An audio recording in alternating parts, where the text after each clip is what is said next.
As a reflection of our national pride and unity, please rise for the national anthem of the Republic of Indonesia. Indonesia Raya.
You may return to your seat.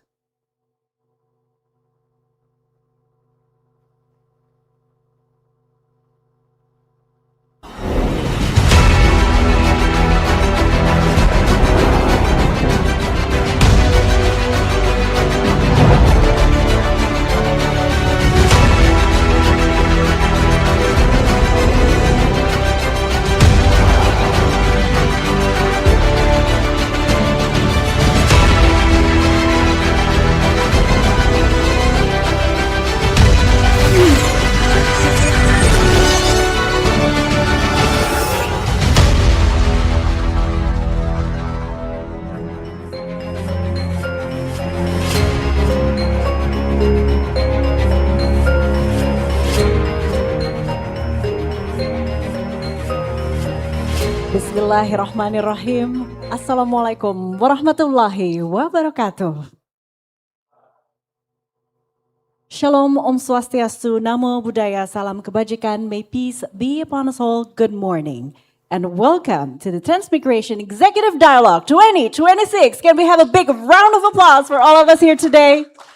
Thank you so much. On behalf of the Ministry of Transmigration of the Republic of Indonesia, it is my absolute honor to welcome you to this strategic lecture and policy forum.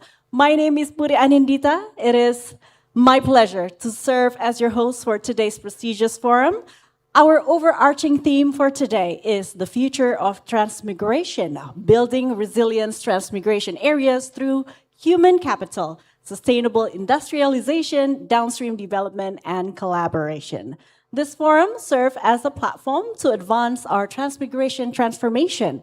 We are now moving beyond simple population movement to build integrated economic zone or kawasan ekonomi transmigrasi terintegrasi. This paradigm shift is powered by 5 flagship programs: Trans Tuntas, Trans Lokal, Trans Patriot, Trans Karya Nusantara, and Trans Gotong Royong. But ladies and gentlemen, before we proceed, I would like to take a moment for us to remember and send our thoughts and prayers to our brothers and sisters in East Nusa Tenggara, Kalimantan, Papua, Lombok, and all regions across Indonesia affected by natural disasters. So let us bow our heads for a moment of silence to pray for their well-being and for an impactful forum today. Please pray according to respectful faith and beliefs. Let us pray.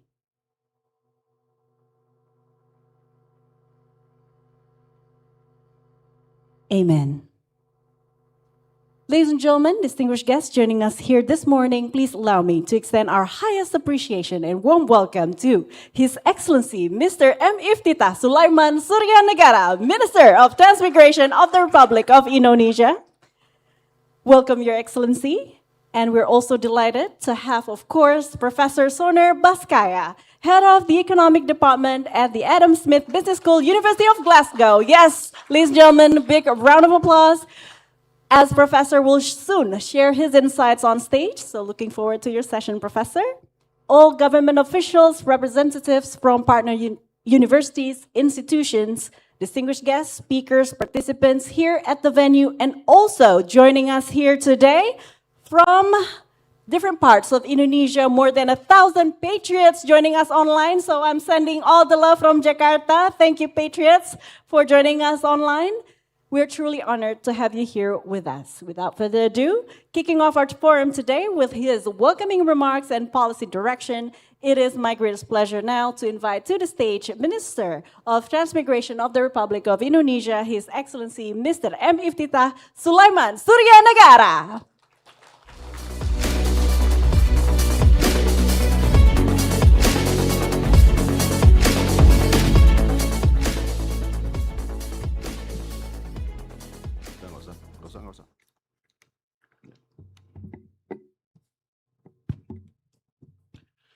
Bismillahirrahmanirrahim. Assalamualaikum warahmatullahi wabarakatuh. Selamat pagi dan salam sejahtera untuk kita semua. Salam, Om Swastiastu, Namo Buddhaya, salam kebajikan. Yang saya hormati para pejabat eselon 1 dari Kementerian ATR BPN, diwakili oleh staf ahli bidang pengembangan kawasan Bapak Doni Erwan Brilianto. Dari Kementerian PU, diwakili Kepala Badan Pengembangan Infrastruktur Wilayah, Bapak Adinan Rasid. Dari Kementerian Perhubungan, diwakili Sekretaris Jenderal, Bapak Arif Toha Cahyagama. Dari BPKP, diwakili Deputi Bidang Pengawasan Instansi Pemerintah Bidang Perekonomian, Infrastruktur dan Pembangunan Kewilayahan, Bapak Arianto Wibowo. Terima kasih, Pak. Dari Danantara diwakili oleh Senior Director Internal and Subsidiaries Communications Ibu Kania Sutisnawinata. Terima kasih. Dari Bank Indonesia diwakili Kepala Grup Korporasi dan Rumah Tangga Ibu Evi Silviani. Terima kasih Bu kehadirannya. Dari Kementerian Perdagangan diwakili Sekretaris Jenderal Bapak Isi Karim. Kita tunggu ya, belum. Kementerian Perdagangan, dari Kementerian SDM diwakili Kepala Badan Pengembangan SDM Bapak Prahoro Nur Cahyo. Terima kasih Pak kehadirannya. Dari Kementerian PPN diwakili Direktur Pedesaan, Daerah Afirmasi dan Transmigrasi Bapak Muhammad Roudo. Terima kasih Pak.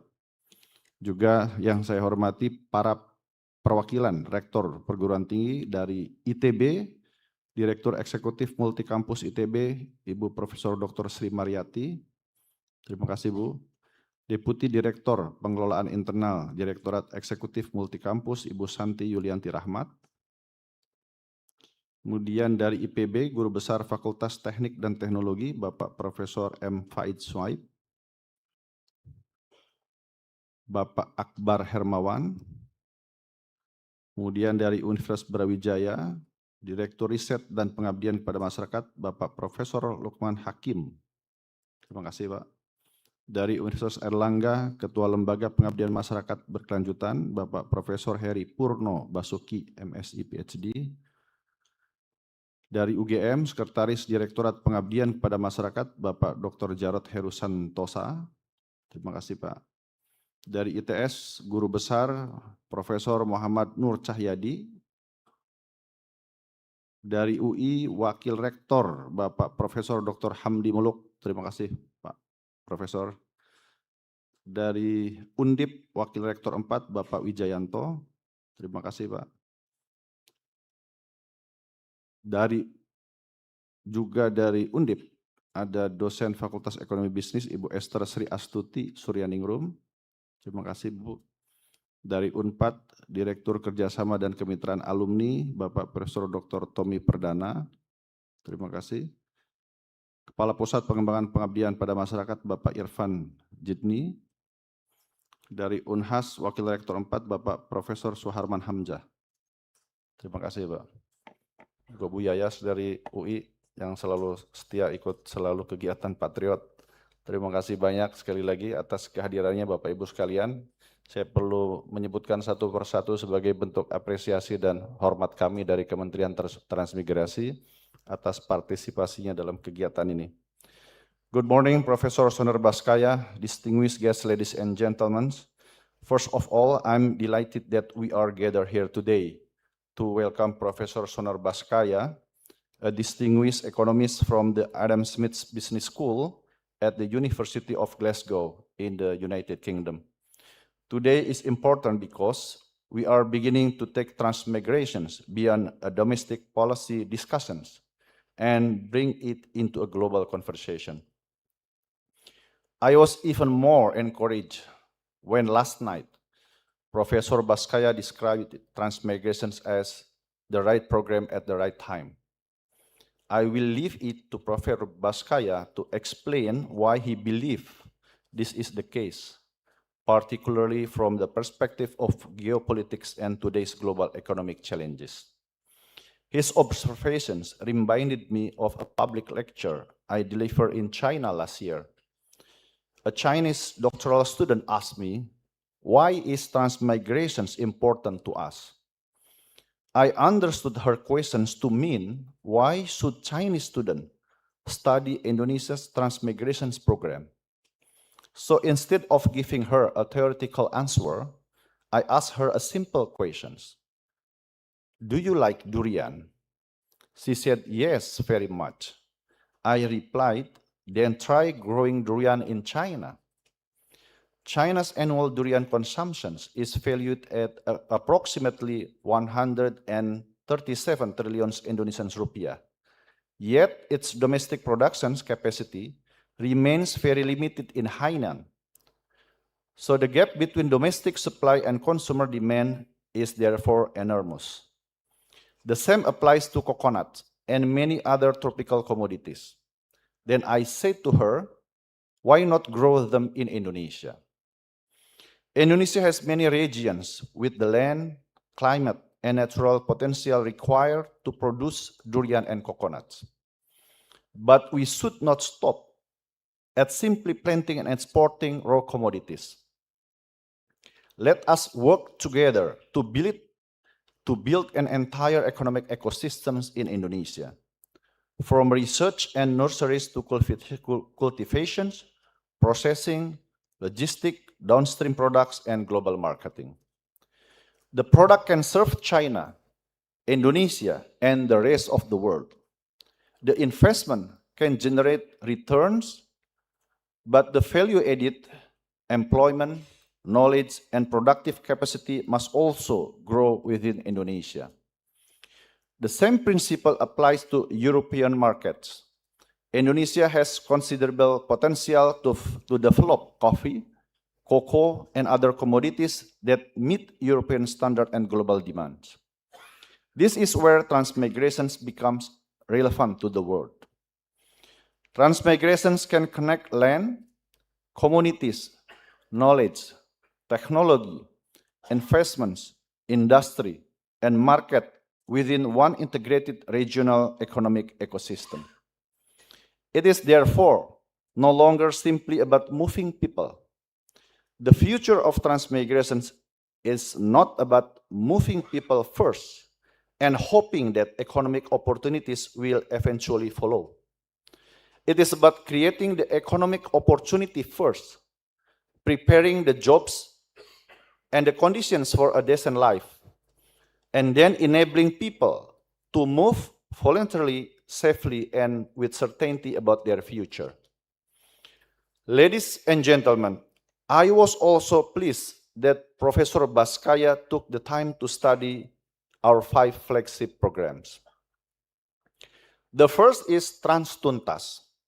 Through Transtuntas, we resolve land tenure issues and establish clean and clear legal certainty as the foundations of investment and industrial development. The era when development ended with the distributions of land must be left behind. We are now entering an era in which land is managed productively and collaboratively while the rights of communities remain protected. The second is translocal. Translocal empowers local communities, particularly those whose land and lives may be affected by industrial development. The era in which local people were displaced in the name of development must end. Local communities must become the hosts, principal actors, and beneficiaries of development in their own regions. The third is transpatriot. The era of universities operating as ivory towers must also come to an end. Through transpatriot, academics, researchers, and young professionals go directly into the field. They identify local potential, apply science and technology, assist communities, and help prepare local residents and incoming workers to participate in the development of new industries. The fourth is Transkarya Nusantara. In the past, people were moved first, while economic activity and employment were expected to follow later. We are reversing that sequence. We must first develop the economic potential, attract investment, establish industries, create jobs, and prepare the conditions for a decent life. Only then should the movement of people follow the availability of real opportunity. The fifth is trans gotong royong.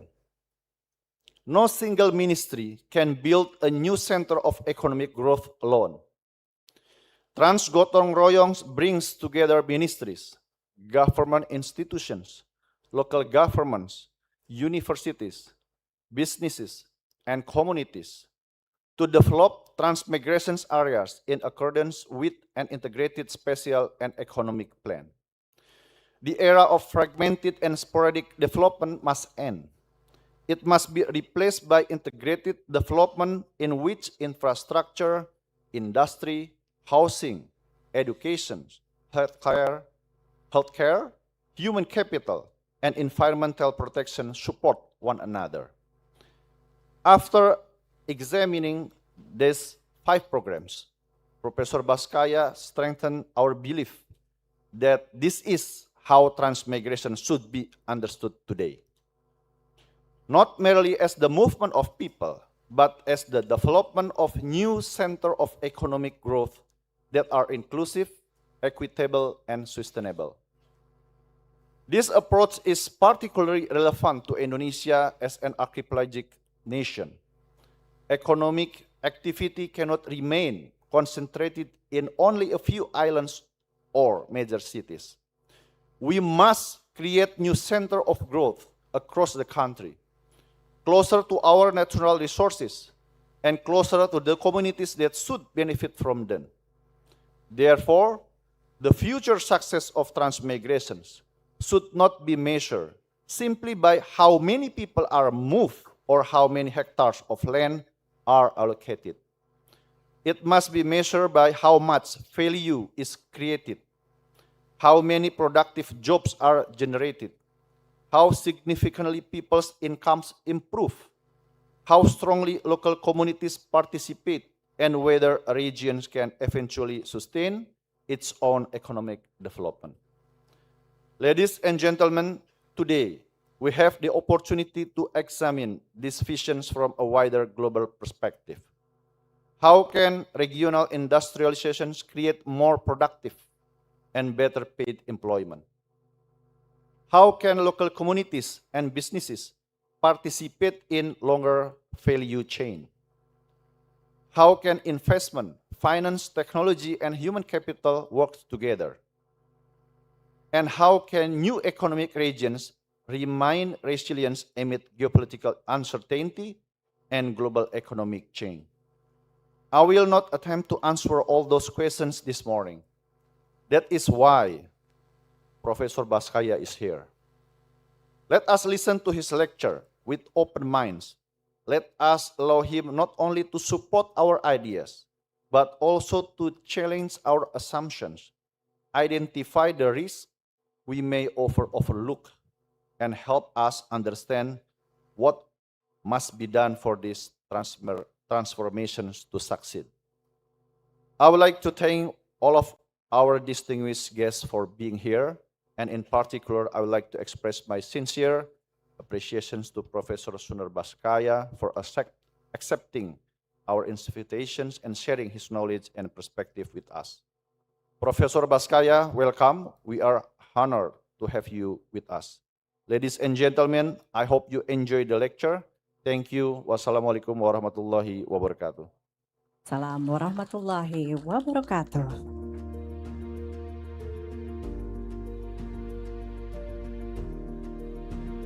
Thank you once again, Your Excellency Minister Iftita, for the warm welcome and for reminding us that transmigration is not simply about relocation.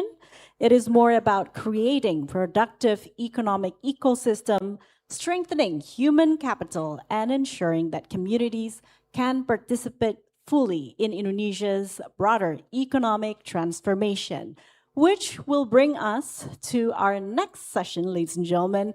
It is my pleasure to introduce our distinguished guest speaker for today's ministerial lecture.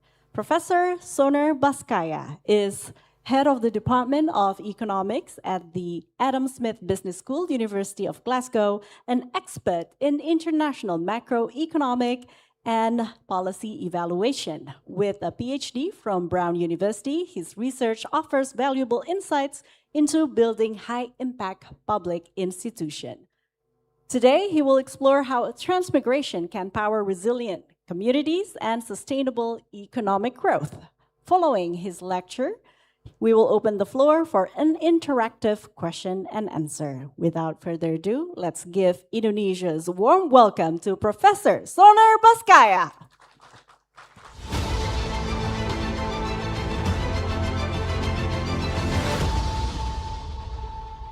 Welcome, Professor. I hand over the session to you. Take it away. Thank you so much.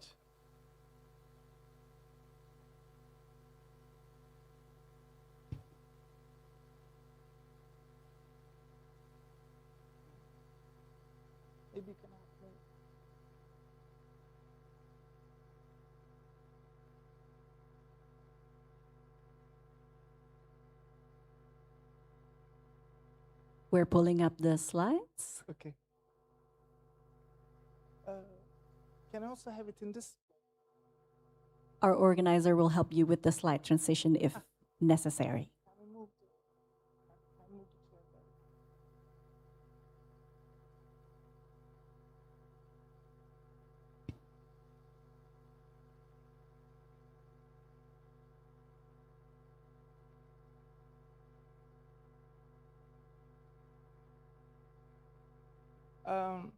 Dear Minister, dear distinguished guests, it's a great honor for me to be here to deliver this strategic lecture to discuss the future of the transmigration in Indonesia. It's a great ambition in order to tackle a number of social and economic challenges that Indonesia has been facing for a long time.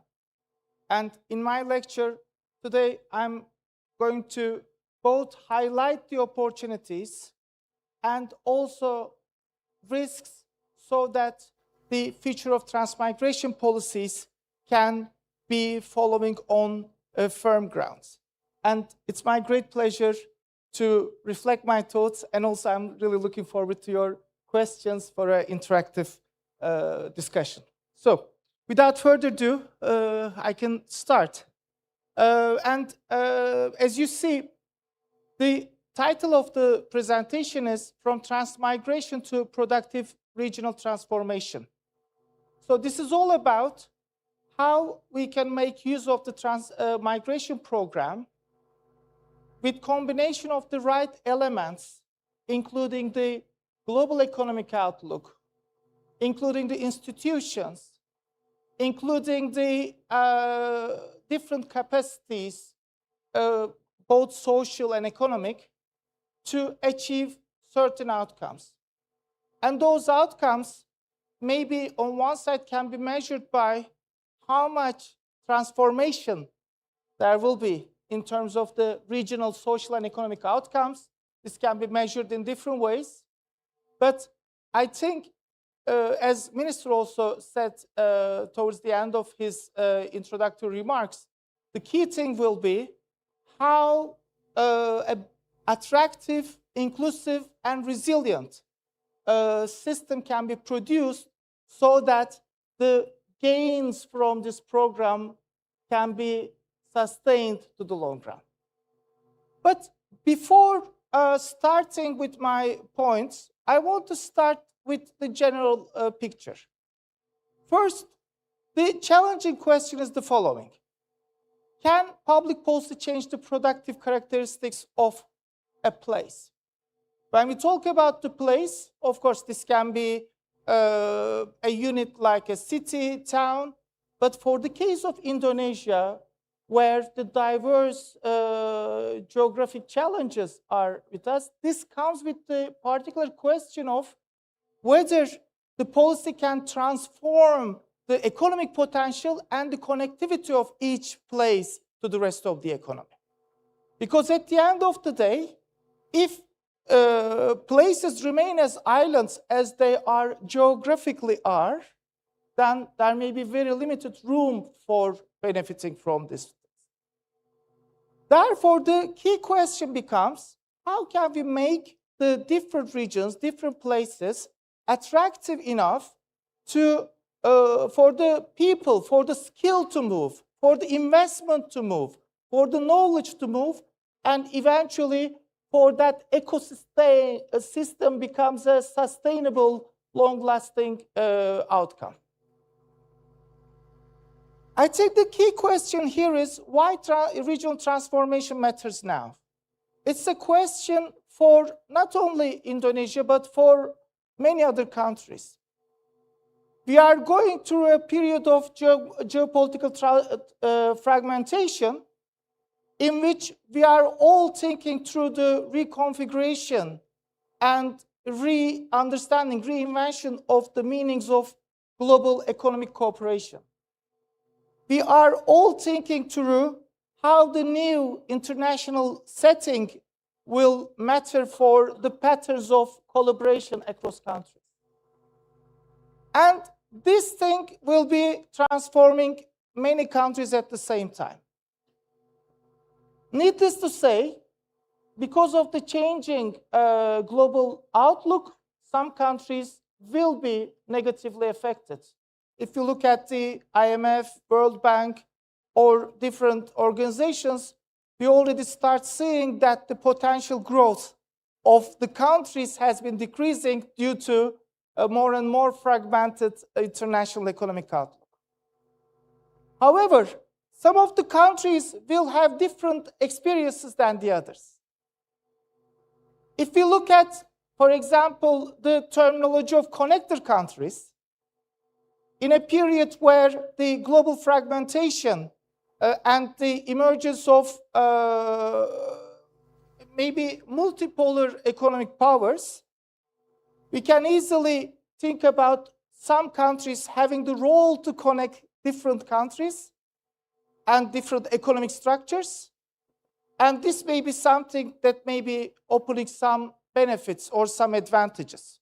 Of course, advantages not like free lunch or low-hanging fruits, advantages that can be attained only if the correct policies, appropriate institutional settings are there. Okay, if I just want to name some of such countries, for example, recently, okay, maybe I can directly go to the main topic. It is Indonesia is one of such connector countries. Why Indonesia is one of those connector countries? Because on one side, they have the neutrality in terms of the engagement with the international politics. And on the other side, it has the important geographic advantages, again, being in the corridors of logistics and also with the coordination of the appropriate policies, the human capital and the resources to achieve a growth potential that will also contribute to the global economy. So, in short, we are talking about a country that on one side has the resilience towards the geopolitical risks and strategic advantages, but at the same time, we are talking about a country that has the everlasting challenges about the productivity, about the job quality. For example, we know that the 59% of the jobs are still informal. And such a setting, both the country's features and the global economy, maybe with the right policies, can make a transformation, not only benefiting the entire economy, but also the regional economy. As I said, the regional economic order is now reorganized. A couple of years ago, it was maybe enough for us to talk about the cost advantages, market access, or the reliable logistics as key determinants of where the production will take place. However, many events, such as the COVID-19, which disrupted the global value chains, even the large cargo ship, which broke down and blocked the Red Sea, as you may remember, they all told us that we really need to think through the security, resilience, safety of the global value chains rather than just the cost advantages. Therefore, the countries that can offer that resilience, the countries that can offer now different ways of assuring that the value chains are not disrupted, have now another endowment which they need to exploit. In other words, since the location decisions about the logistics production depend also on the resilience and the security of the global value chains, and also with the changes in the technology, with the pressing matters due to the global climate change and their reflections on certain industries, including the definition of the mobility. Now we are all switching from internal combustion cars gradually towards the electric cars. When I say gradually, not at a slow pace, increasing pace every day. And finally, these things require maybe more geopolitical alignment than it used to be. So in such an environment, we can simply say that countries which can address both the risks and opportunities to what we call the selective globalization have one step ahead of the others. And on one side, of course, we can talk through risks for investment for all the countries. For example, investment requires financing. Investment nowadays faces a huge uncertainty about the international trade. For example, we don't know, or many countries do not know, the most recent example is Canada, what is the effective tax for their exportable goods will be. And we also don't know the side effects of the technological change, things like artificial intelligence, which may, on one side, enable many economic opportunities, but challenge many social and economic outcomes. However, the selective globalization amongst these risks values a number of opportunities, such as the desire of the firms to diversify their supply chains. As I said, the countries which relied only on one source of getting the raw materials or the produced outputs, those countries might have been now facing either a decline in the amount of goods that they can import or increase in the prices, which affects the welfare and production patterns. Another thing, as I just said, is the importance of some more minerals. The minerals that we call critical for the recent industrial transformation. And you all know better than me, nickel is one of those, and Indonesia is one of the key suppliers of nickel. And the opportunity, as I said earlier, connecting country positioning, which depends not only on the neutrality of the foreign politics.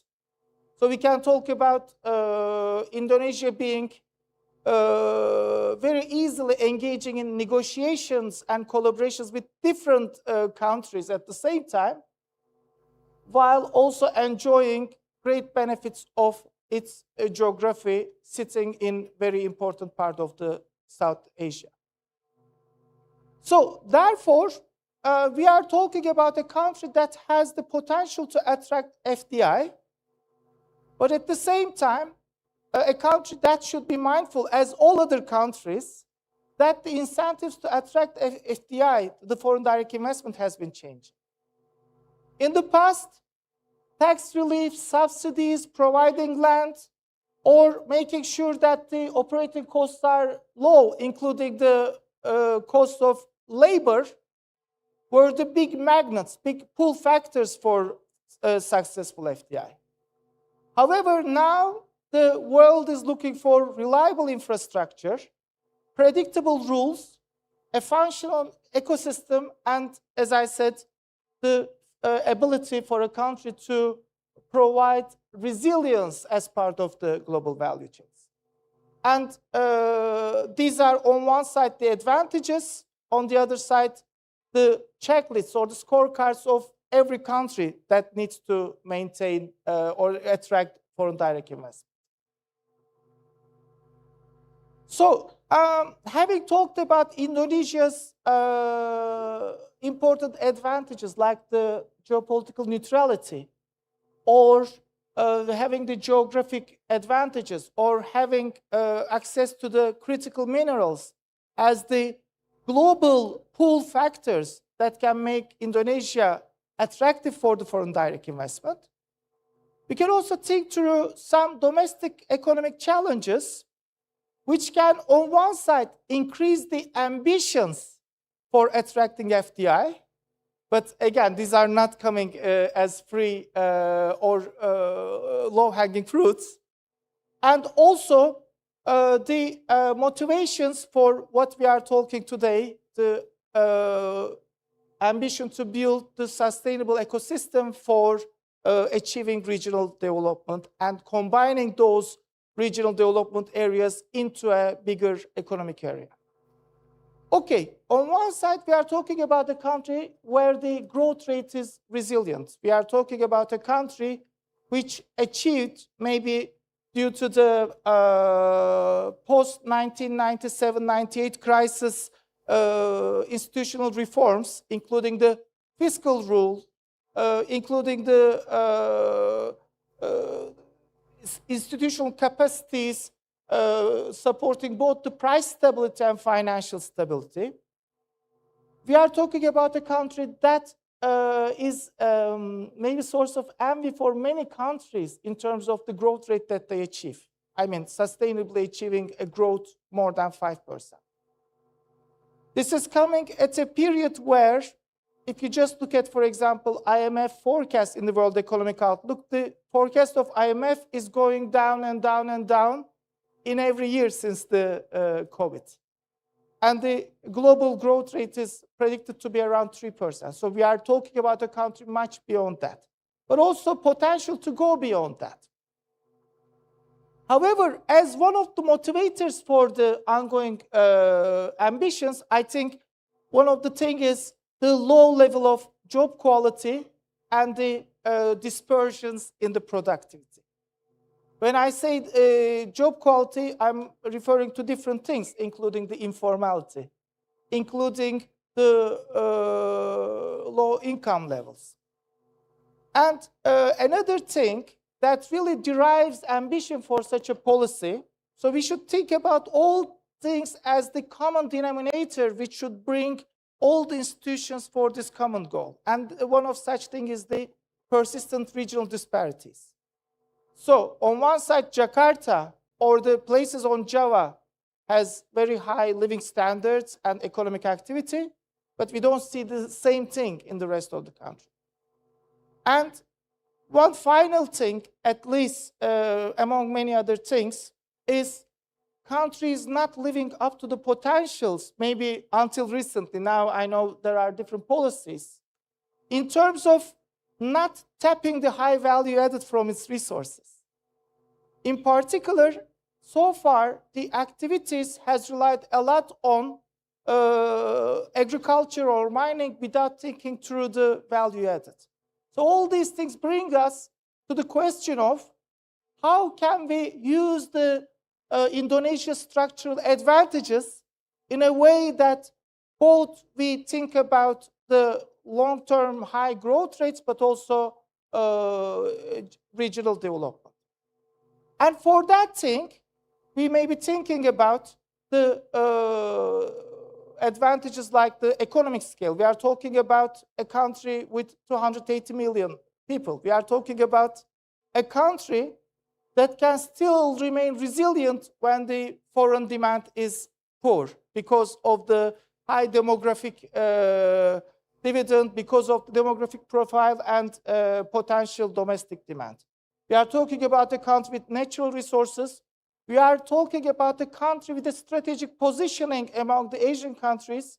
We are talking about the demographic dividends, because demographic dividend, for example, I'm from Turkey, was a big word for a country like Turkey. It is still an important thing. But if I look at the demographic dividend of Indonesia, I think we can easily say that the window of opportunity is open for maybe almost 2 more decades.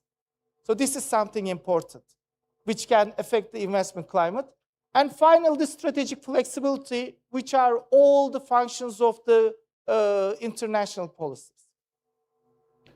So among this thing, we can think about what can be the key element which will support the regional economic development.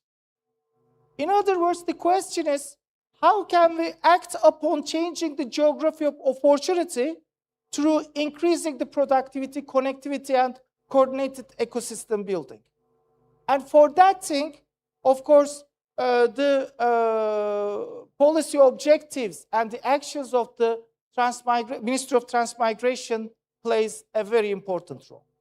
So we are, on one side, talking about a country that has huge global potential, that has key advantages in terms of attracting investment, and at the same time, that has opportunity, but again, not assuming low-hanging fruits.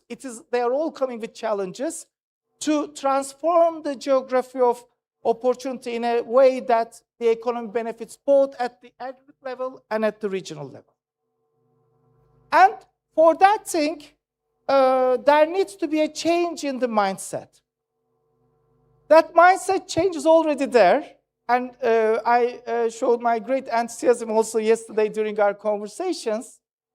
But I want to put those things into some conceptualization, and also, unfortunately, it is not read properly, but Tuntas, local, patriot, the yellow one is Karya, and the other one is, the last one is going, the thing for the coordination, the fifth flagship for the coordination. So I'm going to reflect on how these things are mapping to these policies. In the past, when we talked about the changes in the economic geography, we talked about mainly settlement first. Maybe we thought that, okay, maybe we should be talking about land and housing. We should be talking about maybe some administrative placement. And I'm going to talk through the policies like Transmigration 1.0 or CAPET.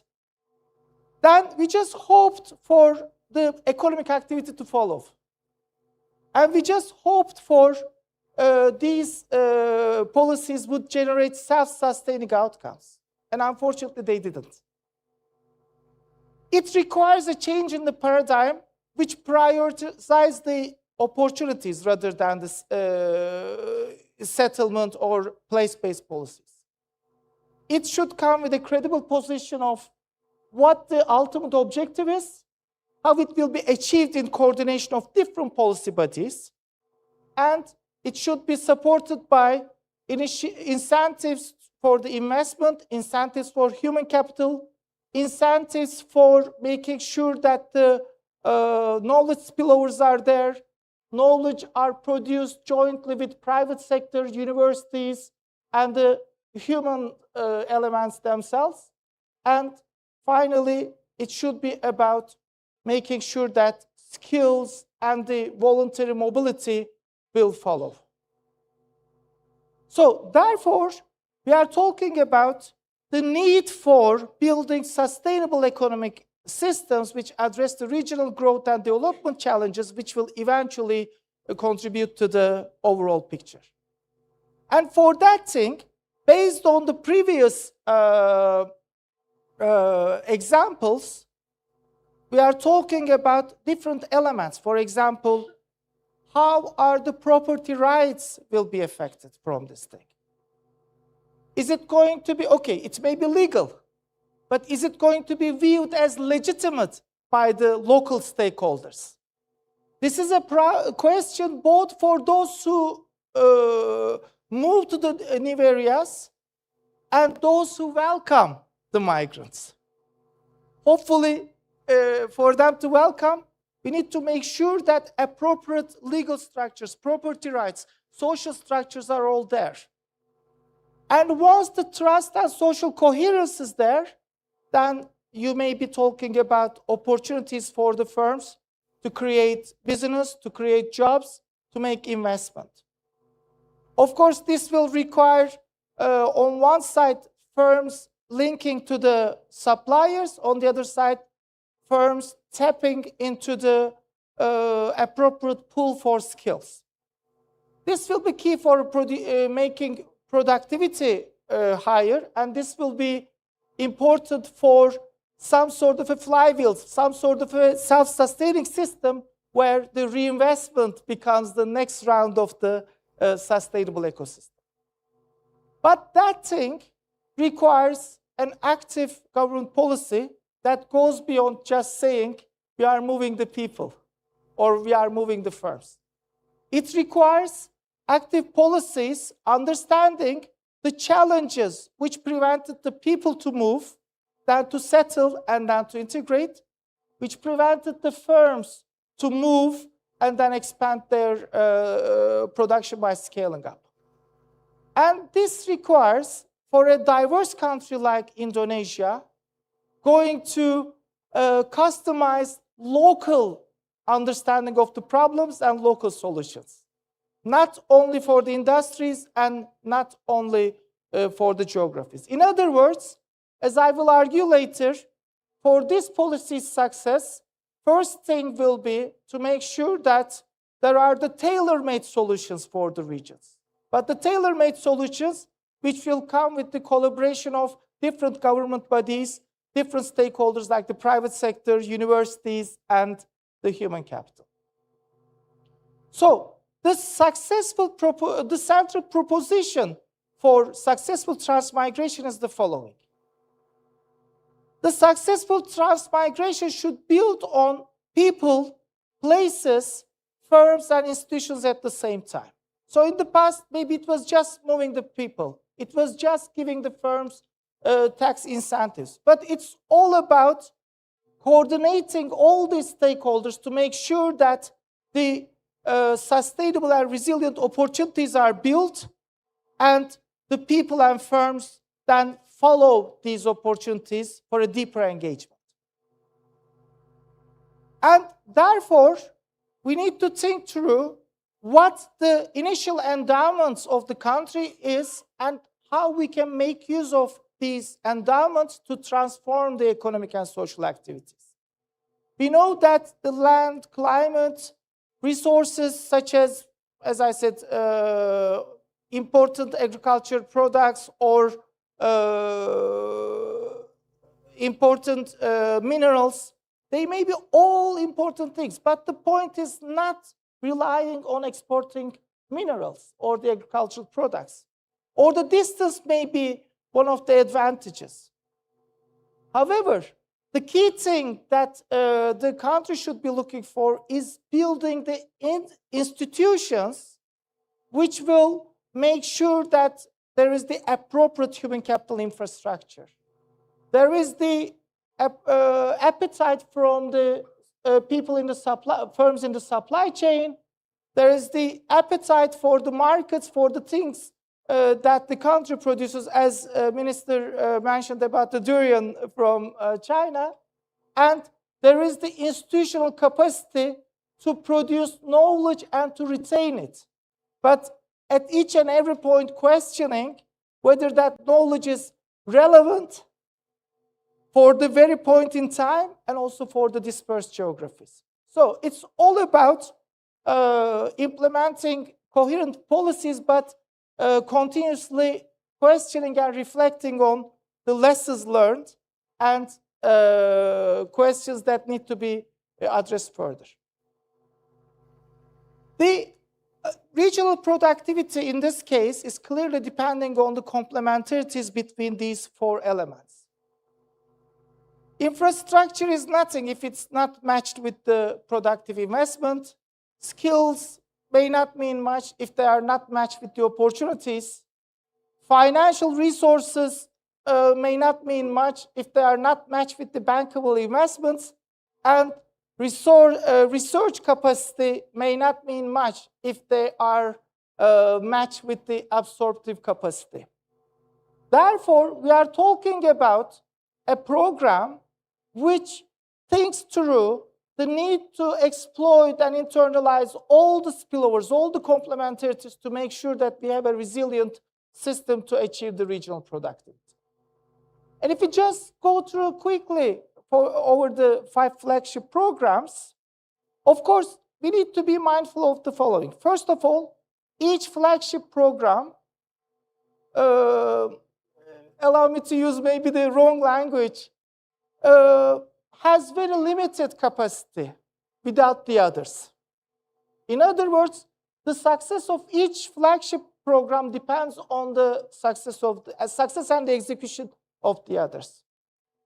In other words, we are talking about programs that are not sufficient by their own. They complement each other, and the degree to which they complement each other depends on the regional challenge, depends on the industrial challenge.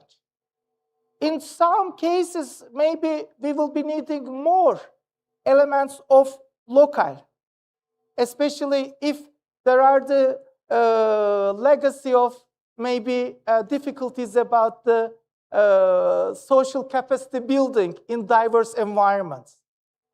In some cases, we will be relying more on the policies towards maintaining the legal rights. In other words, on one side, we are talking about different flagship programs. On the other side, we are talking about their complementarity. But the third thing, their degree of complementarity to each other depends on the particular challenge. It all requires a close collaboration of the ministry, not only within its bodies. I think one of the key things, I don't know if there are colleagues here coming from the regional organizations of the ministry, but one of the key things is a very quick, let me say, highway of information between the local agents and the Jakarta headquarters. I can maybe later use a metaphor of how central banks use and understand the local economic conditions with such knowledge highways, but this is more important for the Ministry of Transmigration. And again, this also matters for what challenge we are facing. Okay, we start with Tuntas. And we can just say that it's all about the certainty. We know that the investment looks for certainty. Investment looks for example, secure property rights. Investment looks for transparency in the execution of the rule of law. Investment looks for, especially if you are calling for foreign direct investment or investment from different regions of the country, investment looks for mechanisms to resolve any dispute fast and effectively, because time is the most important resource. It is not the money, it's not other things, but the time. Therefore, Tuntas is one of the key things to make sure that the assets are secured, legitimate, and this is also important, especially if these assets belong to the local communities, to make sure that the local communities are both in and supporting the idea of this program. Of course, this requires, as I said, not only configuring and understanding the potential sources of conflict, but also tackling them fast to make sure that the solutions arrive in time. The second thing is local. Local people should be the productive partners of the policy. So later in the second panel, we are going to talk about the human capital elements. But the key thing is the inclusivity through which the local people feel themselves as one of the key stakeholders is the one that will allow the building of the local capacity and the participation. And this will require connecting the local residents to jobs and value chains. This will be important to strengthen the social cohesion, and later I'm going to talk about earlier examples of transmigration, which could be successful in building the common denominator and national identity in some places, but failed to do so, and even more polarization in some others.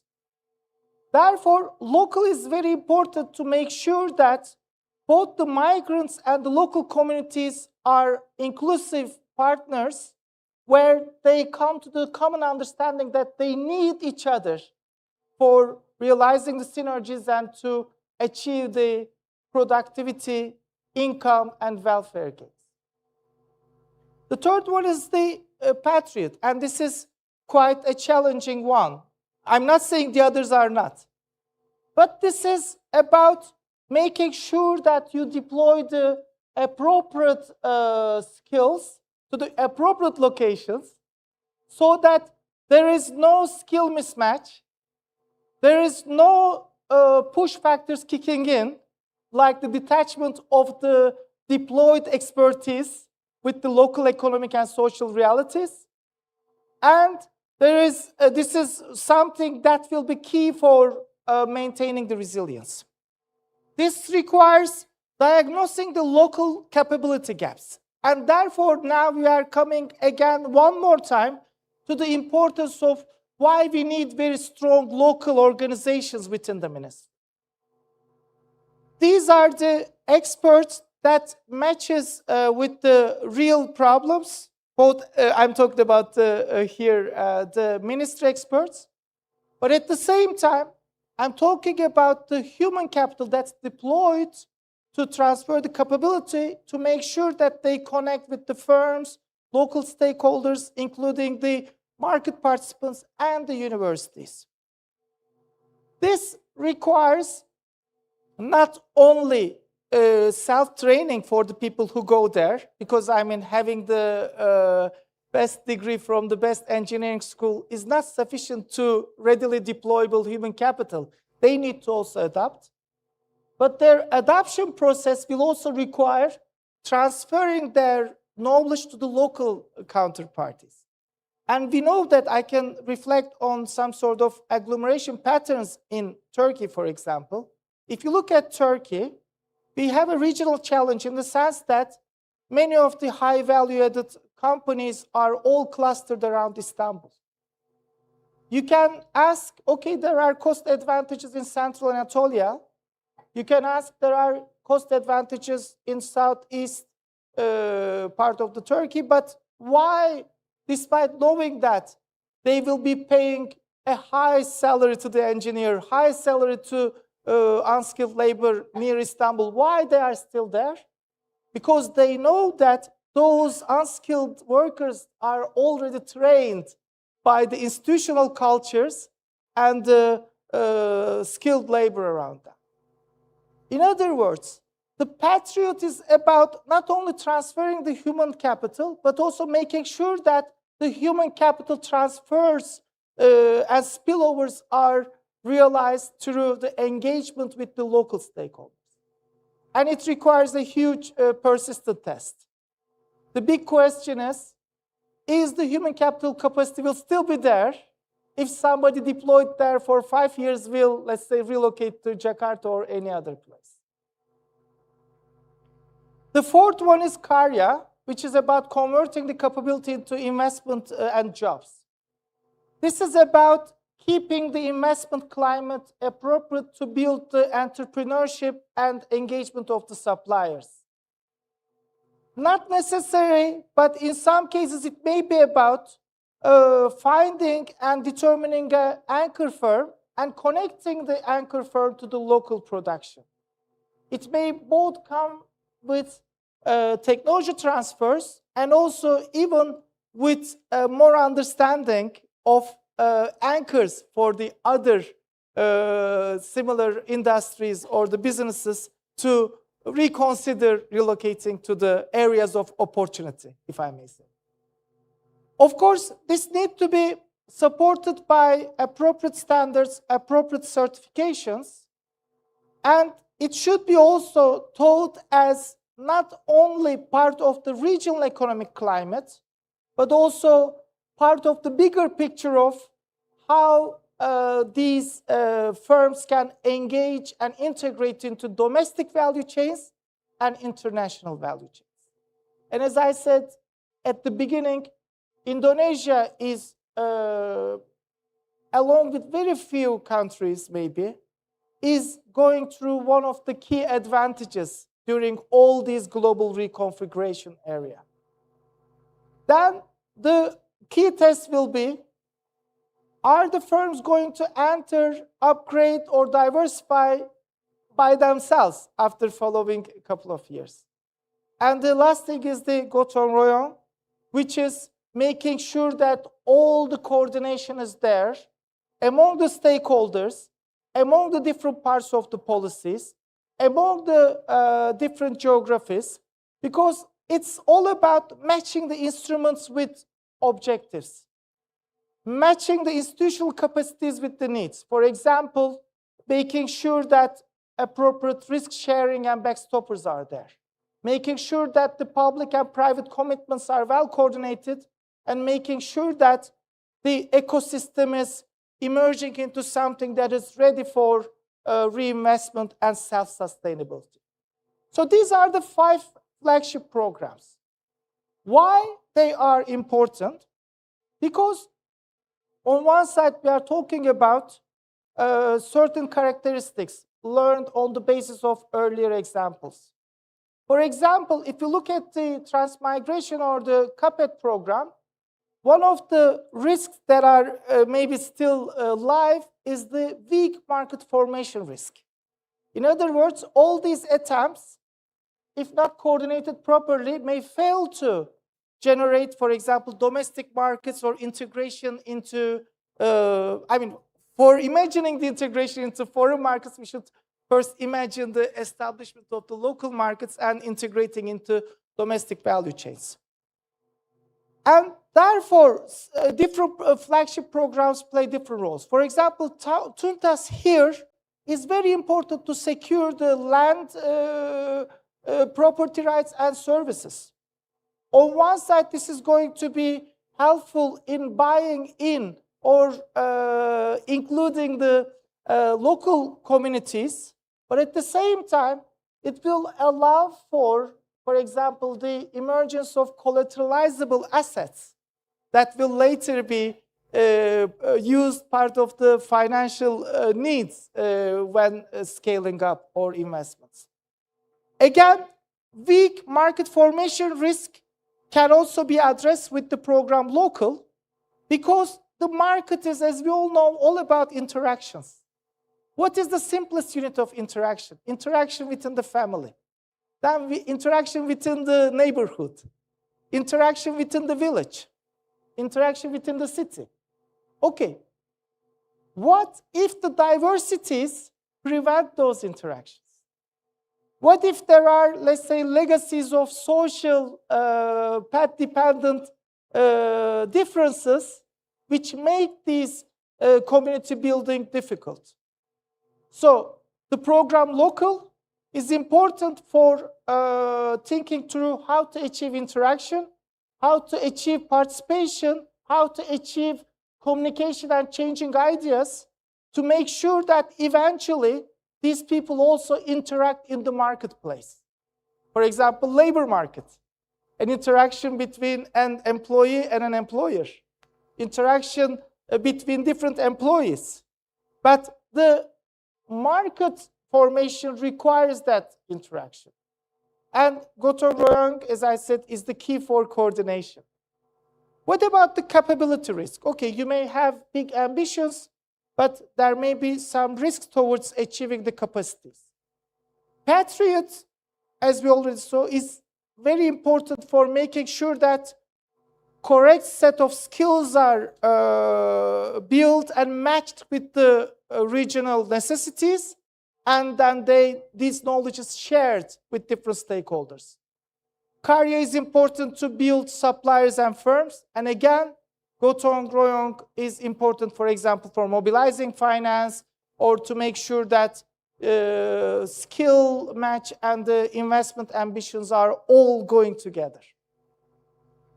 So, if you just look at the programs, we are talking about Tuntas and local as key flagships to make the investment socially durable. Because it's not like one-shot attempt. It is important to maintain a self-reinforcing durable action, which can, again, depend on making sure that property rights are maintained, making sure that the interactions among different stakeholders and communities are maintained, making sure that important element in investment, trust, is restored or strengthened or built. And it's important to make sure that there are the shared values, common denominators, which include, okay, I'm going to reflect on Adam Smith, which include achieving the ultimate objective of shared prosperity. Okay? Then, if we think about, again, Patriot, Karya, and Gotong Royong, you can think about bringing the skills, research, supply chains, firms' ability to produce and deliver finance into bankable and investable projects. However, as I said earlier, and this is going to be one of the things, of course, I'm very happy to engage in further discussions. Each of the projects and each of the different phases of the development will require different engagement with the different flagship programs. For example, if we are talking about diagnosing the regional potential, maybe the most important thing is the Gotong Royong, Karya, and Patriot. For securing the rights and legitimacy, especially to make sure that the local communities will be also part of the stakeholders, Tuntas and local is important. Building local capacity will require active use of local, Patriot, and Karya. Coordinating investment will be will depend a lot on Karya and Gotong Royong. And evaluating and scaling, this is the key thing for making sure that we have the self-sustaining programs. We need, again, Gotong Royong, Karya, Patriot, and local. Note that Gotong Royong, maybe I should have put 3 stars in all of them. Think of it as my subjective assessments. But note that this is one of the key pillars, because this is the program that achieves the coordination of all others. And each flagship program is designed to tackle different objectives. For example, if we are talking about uncertain land property rights or missing infrastructure, okay, Tuntas is the key program. Or if we are talking about weak social interaction, inability to build trust and communities, which is very key for being in the same work locations, being interacting in the same market, then translocal will be important. So, in short, each flagship programs not only solves different tackles, they may be utilized differently depending on the project or depending on the development phase. So I'm going to reflect on some lessons on the basis of earlier spatial policy models, Transmigration 1.0 and CAPET. Transmigration simply moved the people. CAPET simply incentivized the investment by capital formation. But I think if they had been successful, allow me to say, maybe we were not talking about how we can address the elements of successful transmigration. Okay, Transmigration 1.0, I mean, undeniably made important contributions.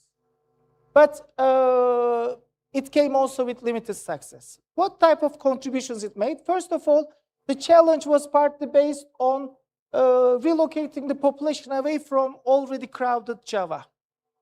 And in terms of population redistribution, in terms of territorial integration across different parts of the country, and in terms of bringing some more infrastructure, okay, it had positive contributions. However, it had huge limitations. For example, there was uneven matching between the skills and the local conditions. So it was just like relocating the people and say, okay, you have the land and feel free to engage in economic activity. Okay, production did not always follow because the program was not designed in the mindset of achieving the appropriate match between skills and the local needs.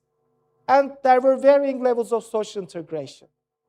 For example, if I rely on some research by Bazzi, Garu, Rothenberg, and Wong, there are a number of nice research papers. For example, one of the key issues was the relocation was not perceived as a matching problem. Clearly, if you look at all the examples, there were some successful cases and there were less unsuccessful cases. Who are the successful ones? Coincidentally, the migrants whose skills were matching with the agroclimatic conditions were successful. For example, whose skills were allowing them to engage with a particular type of a product or agriculture, they were successful. But those who were unsuccessful, who were unlucky to have the match, were unsuccessful.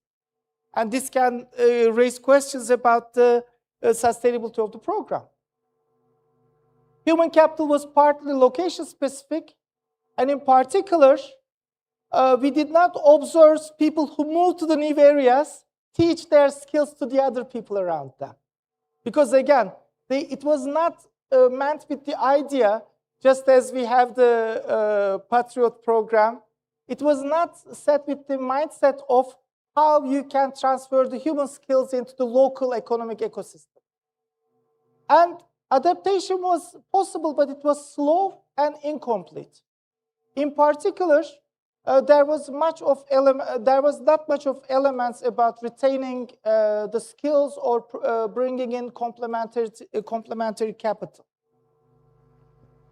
And another source why there were limited success was the social composition, because again, it did not pay attention to the potential fault lines due to the diversities at the social level, and it did not come with the programs that will tackle such things, just as we are now talking about the local. By the way, as I'm talking about these things, my slides, for example, put 3 stars to the local, as, for example, 1 star to Karya. This is how I constructed to give the question, to give the answer that which program element of today could have been more useful here. And we observed persistent segregation across the societies, and we did not see emergence of productive communities which will be organized around shared understanding, shared institutions, shared opportunities, and shared spaces. In particular, when we look at the type of the engagements, there were on one side small groups who were sharing the same geographic area with other small groups, which could be united through maybe local cultural elements like education, like public spaces, workspaces, or shared institutions. In particular, earlier research shows that if we are talking about relocating small communities which have nothing but maybe more incentives to engage with the wider community, in particular through the shared language, then there is more chance of building trust, there is more chance of building community, and there is more chance of, again, reminding you again, market integration. However, again, the research shows that in regional locations where there were a few very large inward-oriented communities, they did not interact. They even led to more polarization in those cases. So it means that, of course, this will depend on the specific needs of the region.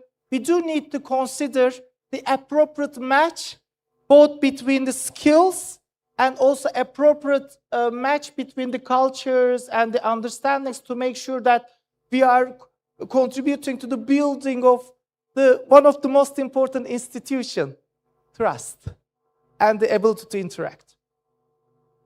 Of course, on some cases, we thought about maybe the land certainty would be something that will bring in the investment. However, again, there may be limits to that.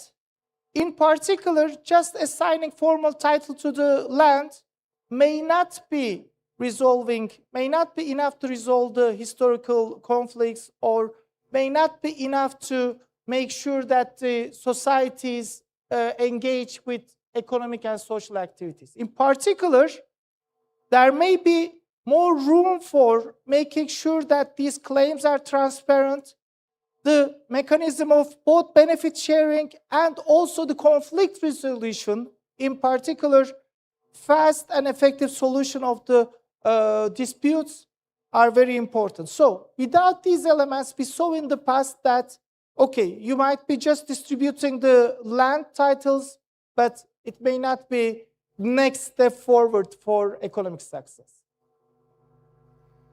Again, another important thing is to make sure that we have the local institutions to support the productive infrastructure. Again, it depends on making sure that there is the engagement with local administrations, credible community interfaces. For example, there may be some organizations about leadership turnovers or engagement of different communities, both with the program and also to assume responsibility and accountability. This may be important to make sure that the communities will be sharing both their experiences, knowledge, and also to make sure that they operate together within the environment of a sustainable social system.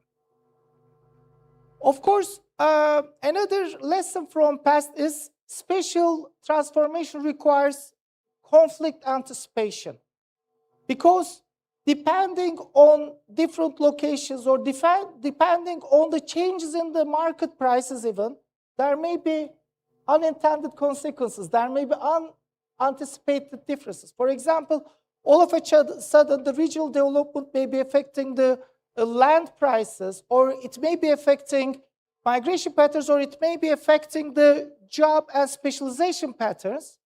It may even affect the local political power, as a result of which there may not be appropriate collaboration of the local communities with the idea that they will be either displaced or they will not be reaching out to the economic and social opportunities as the newcomers do.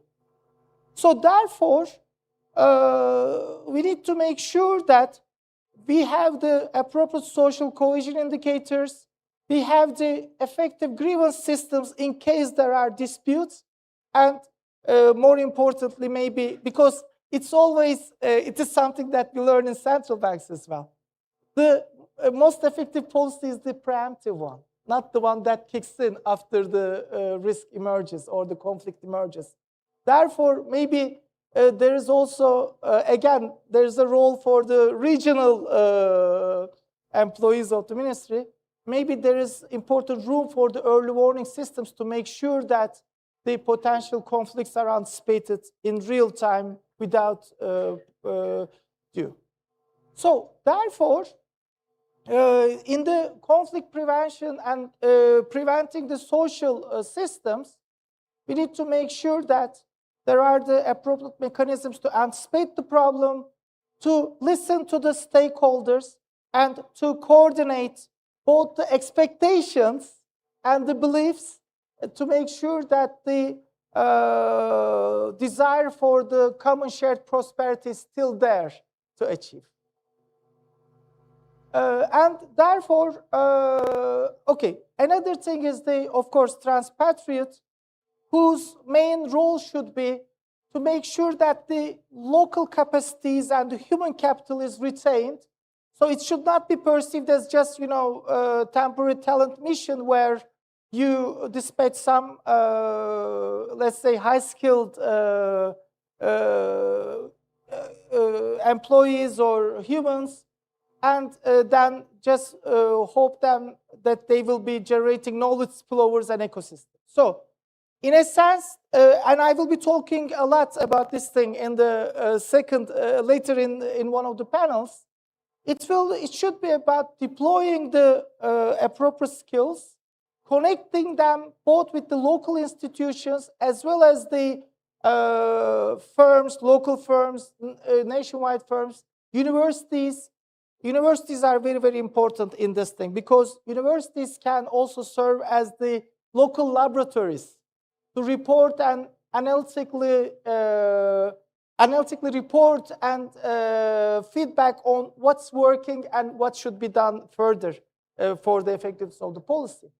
And then finally, all these knowledge should be embedded into local administrative knowledge, technical knowledge, and the managerial capacity. Market access is very important. Market access is something that CARIA program is particularly looking forward to. And in particular, we need to distinguish between the proximity of the economic opportunities and geographic proximity. For example, this depends a lot on whether and how we can build effective infrastructure to make sure that the different markets are sustainably tied with each other. It's not about the distances. It's about resilient logistics. It's about making sure that suppliers, workers, firms access to markets very easily. And in particular, there should be, and I think this is quite important for scholars and policymakers working on spatial dynamics. And I think understanding Indonesia is all about, maybe not all about, but quite requires understanding the spatial dynamics. So there should be active work about understanding the travel time, reliability, and the resilience, and the sustainable market demand. So these are the things that we learned on the basis of Transmigration 1.0. Then later there was the CAPET, which taught that, okay, if we just give tax incentives, if we just cut the cost of investment, because as you know, there are two types of investment. There's the fixed investment, and you need to continue to invest, for example, things like working capital, you need to invest in your managerial and organizational capacities. So it's not like forming the company. is making sure that it's maintained sustainably. So the CAPET was all about saying, okay, I'm going to give you tax incentives if you are going to build a factory in this location. However, this did not again come with the appropriate matches with the skills. In particular, this resulted in limited firm entry, limited physical and human capital investment, and unsurprisingly, no resulting ecosystem. These examples all tell us that we need to think through more broader things. For example, there may be limits to incentive-led regional policies just based on the cost. And these things provide clear lessons for the transmigration. Maybe if I had seen Mr. Minister's presentation, I would have written Transmigration 5.0. So it is not about moving people. It's not about making sure that the investment is done cheaply. It is making sure that we build resilient, self-sustaining, productive ecosystems. And for that thing, the key thing is to match the people with the appropriate markets, appropriate projects, to match the firms with the opportunities, to legitimize both the regional programs and the attempts, and deepen the networks to make sure that everything becomes a sustainable ecosystem. And again, maybe I can skip this thing quickly, but because this is partly repeating all common elements with earlier things. If we are thinking through different challenges such as skill transferability, unity, and in diverse societies, building local institutions, education, local bureaucracy, building local bureaucracy, anticipating conflict and taking preemptive actions, and implementing social protection, each flagship program, this is one of the key things, will matter differently for each different challenges. But as I said earlier, each program will also matter differently depending on what geographic region or what industry we are talking about.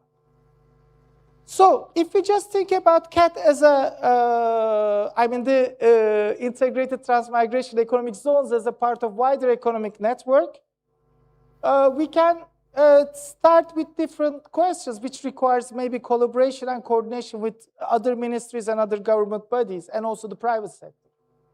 Maybe the first question should start with why a particular location is chosen. What are the existing foundations and what are the things that may be required to make sure that this becomes a sustainable thing? For example, if it's about producing something, who is the potential buyer? How does the produced thing will reach the market? And is there room for diversification? Is there room for scaling up the investments? Is there room for making sure that sustainable business will follow? Of course, with the help of appropriate human capital building, appropriate institutions for knowledge and experience sharing. And if one of these questions or some of these questions cannot be answered, then we need to think twice. For example, just as I was talking earlier, if we see some sort of a social fault line in advance, maybe the big question is, first, of course, not to assume the challenge. How can we tackle the challenge? But if the cost of tackling the challenge and benefits of tackling the challenge are different from the opportunity things, because economics is all about comparing the alternatives and the opportunity costs, then I think this should be one of the things. Okay. Then, okay, I gave some examples. I can skip very quickly, but think of it just some basic examples about what I mean by different flagship program emphasis depending on the geography or depending on the industry. And please accept my apologies in the sense that I'm not the expert on, let's say, industrialization patterns in Indonesia, but as an economist who thinks through the basic principles of specializations, advantages, and the institutional needs to realize the opportunities, I went through some thought experiments, which can be summarized as follows. We need to identify the opportunity before the major investment is made. But what is the opportunity? For example, for one area like Rempang Galang, it may be about marine industry, logistics, maybe components of further downstream manufacturing, or maybe electric vehicles. Just for me to give a quick example, one flagship emphasis for this thing may be effective implementation of Patriot, Karya, and Gotong Royong. And maybe the immediate objective may be to make use of the bigger engagement to the free trade zones with the hope that those links will lead to spillovers that will bring the global opportunities into the food of regional development. Or for some other regions, it may be about other industries.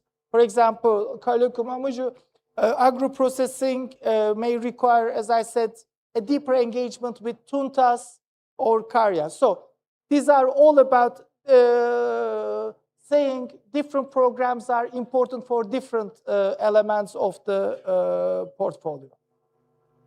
Okay, I can skip very quickly, but one thing I was thinking is this needs to also make thought in relation to, as I said earlier, proximity to the economic opportunities, which requires thinking through the existing economic hubs, thinking through the free trade zones, and trying to understand how the special economic zones, the CATs, can be integrated both to the free trade zones and also the logistic corridors. They don't need to be, each and every one of them, they don't need to be integrated to free trade zone, because there is clearly the clustering of the free trade zones in the west or northwest. But some of them may be actively engaged or integrated to the corridors. Okay? So therefore, the idea is to perceive the CAT as part of a wider economic network. And if we just think through the FDIs, FTZs, and special economic FDIs and free trade zones for and the learnings from the special economic zones for successful CAT areas, it all depends on whether the country can offer a credible locational proposition. Of course, it depends on first showing the country as a whole is a pull factor for the investment. But in terms of the regions, it's about making sure that the market access, labor capability, logistics, energy, and the policy library, they are all there to make sure that they will be investing in those. And this is why we need the coordinating elements of this program. Of course, the FDIs may be important to achieve a wider objective of maintaining a higher shared prosperity, because on one side, we know that the FDIs are a source of technological transfers. It may be engaging with markets, but on the other side, it's about the management practices are improved. It's about training and learning for the employees are achieved, and it's about the entrepreneurial spin-offs. So therefore, maybe I can skip this thing very quickly. On one side, we are thinking about, or we should be thinking about, how the free trade zones can enable the regional development, and on the other side, how things like reliable infrastructure, skills matched with the suppliers and institutions can complement each other to make sure that the production frictions are resolved. Therefore, we should be thinking about these special zones as potentially integrated to global and domestic value chains, not like islands, not like enclave zones, but potentially part of bigger picture. Maybe I can skip this thing very fast because I want to also talk through very quickly some takeaways from the other developing countries. I have 9 minutes, but maybe it will be quick because sometimes, okay, I can give an example very quickly. When I was an executive manager at the Central Bank of Turkey, we were looking forward to the IMF, World Bank spring meetings and annual meetings because it was giving chance for us to learn from the other central banks to learn from us. And we've engaged, for example, in many collaborative conversations with Bank Indonesia, for example. So there's always room, in my opinion, and as a person who started professional life as a researcher, to learn from the others' experiences. Of course, we should be keeping in mind that these researchers are maybe mostly at locational or individual specific areas. In other words, in more scientific language, they may not have the external validity. They may not directly inform us to adapt these things to Indonesia. However, they may be informing us about what challenges other countries face and what lessons or what potential challenges we may be facing. For example, if we just look at Malaysia's FELDA Integrated Land Settlers and Productive Organization, FELDA program, so initially the idea was, okay, if we do the land transfer to the productive things, then this may be enough to incentivize investment. But later these experience show that this has to be complemented by managerial, institutional capacities, governance, access to finance. So it's in a sense similar to the CAPET experience of Indonesia. Again, if you look at the Malaysia, Penang and Kulim, it shows that the strategic focus, policy continuity and skill development through the interactions are very, very important. Again, this is giving us the rationale why Patriot and Karya are the important programs for the success. If you do not have the interactions that will maintain the continuity and skill development, then there is limited room for success. Vietnam shows management and technology adaptation as key for moving industrial zones from basic assemblies into export-oriented FDI. Because you may initially think that the trade reform and basic infrastructure having cost advantages may be key ingredients for exports. Yes, they are important for exports, but not for high value-added exports. And eventually, if Indonesia's objective is tackling both the regional development and disparity challenges and the achieving higher potential growth, then this requires a deeper engagement with how to produce high value-added products. And this comes to the downstreaming discussion that we will be later engaging with. Okay, Morocco is very interesting. Again, Morocco in Tangier, this is a free trade zone, of course, but this tells us about maybe there are important benefits of combining the local physical geographic advantages with some anchor investors. And in the case of Morocco, they introduced and incentivized the French automotive producer to the regional market, and that French auto producer also generated ripple effects through the SMEs and different things. And this shows that connectivity, coordination, and workforce capacity is very important. And maybe similar things, especially with the chance of minerals potentially to be used in the EV industry, maybe similar things can be also taught in terms of feasibility for the Indonesia. China's special economic zones, of course, I mean, these are very important examples because on one side, they use effective policy experimentation, but at the other side, of course, making use of the thick market externalities, making use of the agglomeration patterns, they show that large markets can be achieved, but achieved after first testing through the zones and then looking for wider replication. And this is maybe showing why the initial 8 CAT zones may be providing very important insights into further steps. However, one thing we should not be forgetting about especially the Tuntes and local is to make sure that, okay, we need to have the legitimacy and the engagement with the local communities. And the Brazilian example shows that if the development and investment plans disregard the environmental costs, then the first backfire will be the disengagement of the local societies. So therefore, such an example is showing why the first 2 flagship programs are important pillars.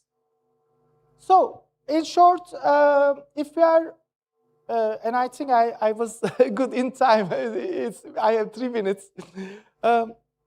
So, in short, it's really an exciting time for the Indonesian economy. As an economist, I can see the transformation potential. And I can see the demand for such a policy inspired by multiple factors.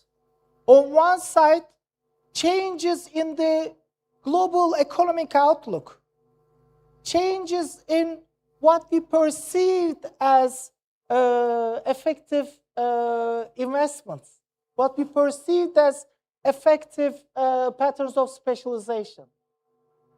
And needless to say, this is not the secret in town.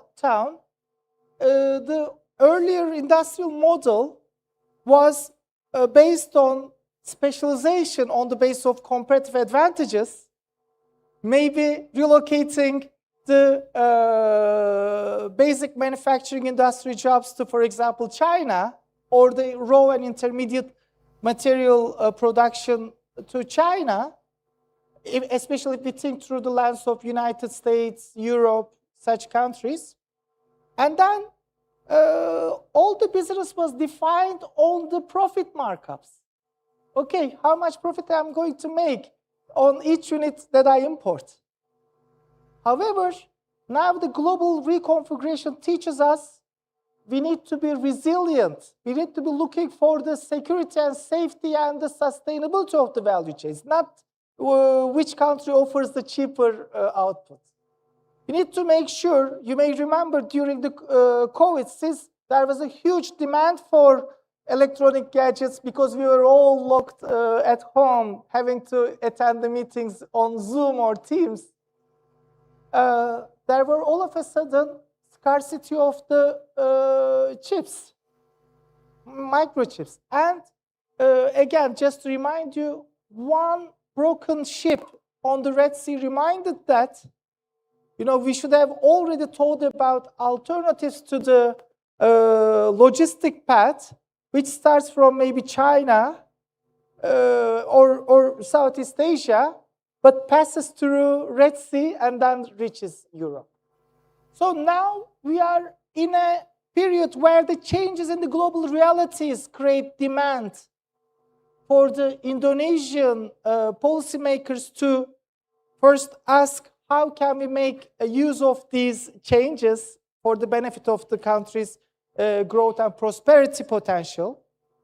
The second thing, of course, changes in the climate patterns, industrialization provides new benefits like the nickel and other silica, other rare important materials, and the demographic dividends, where Many other countries are facing a decline in the window of opportunity, but Indonesia still retains that. But during that time, another thing that raises demand is ongoing disparities across regions, within regions, ongoing, let me say, losses from the potential productivity. Again, in economics, we need to distinguish between GDP and potential GDP.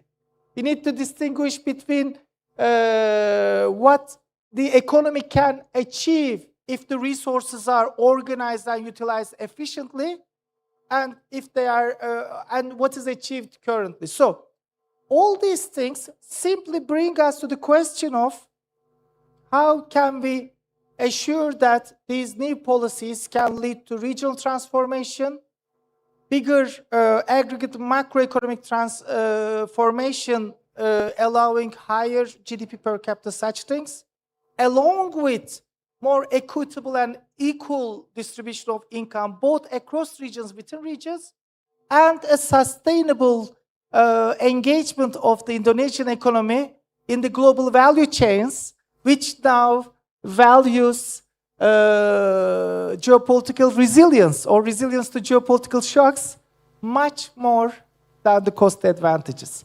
For that thing, yes, we have the ambition, I can see, but there are the challenges, and the challenges will require both achieving the appropriate coordination across different elements of the program and making sure that results will lead to self-sustaining structural transformation. And the success of the program, I think, will not be measured by the administrative activities or investments, but it will be achieved by how much transformation there will be, both at the regional level and the country level. Thank you so much. Round of applause once again, Professor Baskaya. Thank you so much for that insightful and thought-provoking lecture. Please have your drink first. That is almost more than an hour of your insightful lecture. And as we gear up for a Q&A from the audience online and at the venue, kami juga siap-siap untuk menampung pertanyaan dari Bapak Ibu, tamu undangan termasuk yang bergabung secara online. Selamat datang juga kami ucapkan kepada Direktur Jenderal Percepatan Pembangunan Daerah Tertinggal Kementerian Desa dan PDT Bapak Samsul Widodo. Terima kasih. Beliau sudah bersama kita hari ini. And once again, we are delighted to welcome all distinguished guests, government officials, representatives from partner institutions and universities. Now, it's time to turn the spotlight to our audience. Silakan, apakah ada yang bertanya dari wing kanan? Kami tampung dulu 1, 2, 3. Okay, we're going to be mindful with our time, Professor. We only have 30 minutes, so we're going to maximize our time. Kami mohon untuk berdiri, Bapak, sebutkan nama, dan spesifik satu pertanyaan kepada Prof. Silakan. My name is Yoyo, I'm from the Ministry of Transmigration. Professor, thank you very much for your excellent presentation. I'm very impressed by how deeply you understand the transformation of Indonesia's transmigration policy, especially for our 5 flagship programs and how they work together as one ecosystem. And I would also like to thank our Minister of Transmigration for organizing this executive dialogue and giving us the opportunity to learn and exchange ideas. One message from your presentation is very clear to me. We should not measure success only by what government delivers, but by what actually changes in the region. So my question is, Professor, if you could give our minister only 3 indicators to know that the transmigration region has fully transformed, what would they be? And when can government confidently step back and say, this region can now grow by itself? Thank you so much. Thank you, Pak Yoyo. Just to make sure if I understood the question, 3 indicators for us to be sure that the program is successful. Yes. Thank you. Thank you, very nice question. I think you can just answer the first question, Professor, before we move on to the second and third. My pleasure, okay. So this is a great question because as you say, the success is all about not the resources that you put, but the self-sustaining ecosystem that you generate. Of course, these are abstract terms, and in particular, we may be talking about how can we make this thing as concrete things. The first thing is, of course, sustained appetite for the firms to integrate into the and go into the regional to the regions to invest, to produce, and to upscale their investment. This is one important thing, and this is similar to the infant industry arguments. If you think about, for example, infant industry arguments, what do we say? Okay, we can judge the success of such a policy just by looking at whether we need to continue to intervene or whether at some point those industries will be standing up and walking. So the first indication is the investment appetite and the perceptions about the business climate. The second important indicator would be how much talent you retain in the area. In particular, the initial interventions may be just relocating people from one area to the other. And if those people are not realizing either their capacities or their dreams, their objectives, then they will either be disengaging from the activity, or they will be looking for relocating to the other places. And the challenging thing would even be if some people have chance to relocate and some people may not have chance to relocate. Unfortunately, this is some of the examples that we saw during the oldest transmigration policy. No? However, if all of a sudden you see that the talent starts pouring in, for example, to a region which engages well with the, let's say, EV global value chains, talent doesn't need to be engineers. Talent doesn't need to be researchers. Talent is all about people with different human capital that will complement different parts. So all of a sudden, if you see that people are going to a particular region for the opportunities, then this is another success. But these successes are all about, so far, increasing the output and incomes. But I think the third thing, again, I'm going to reflect back on what Adam Smith said in Wealth of Nations. What about the shared prosperity? Shared prosperity means that, okay, maybe not everyone will benefit equally.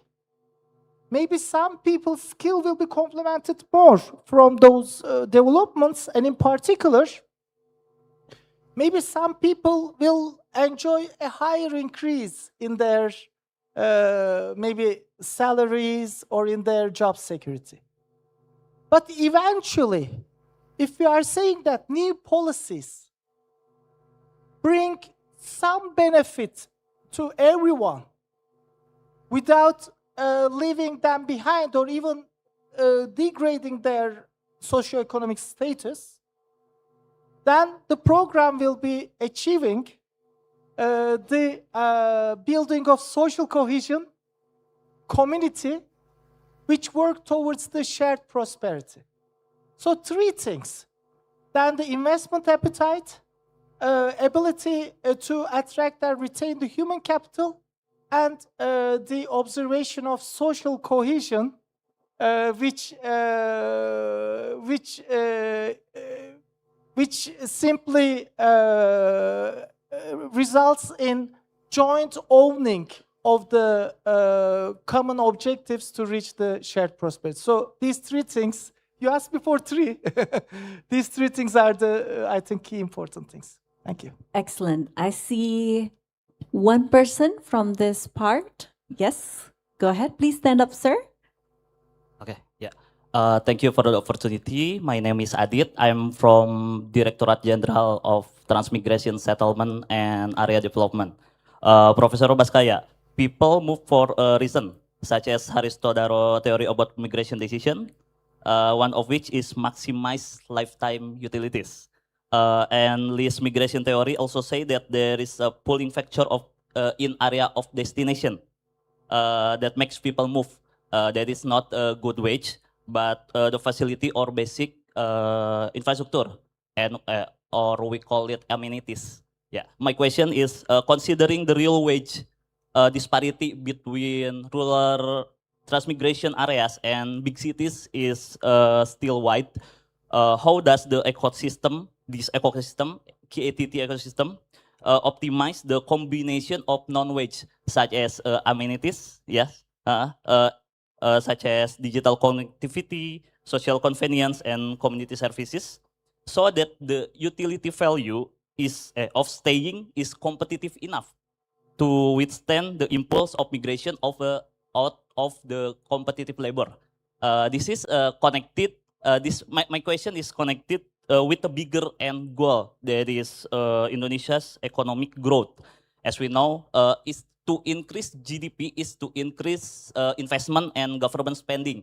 And I want to question to you too, is how much do you think the government spending is, and where is allocated more between 5C, Transtuntas, Translokal, and ETC, yeah, allocated more to which 5T to attract investment and to end bigger goal is economic growth. Thank you.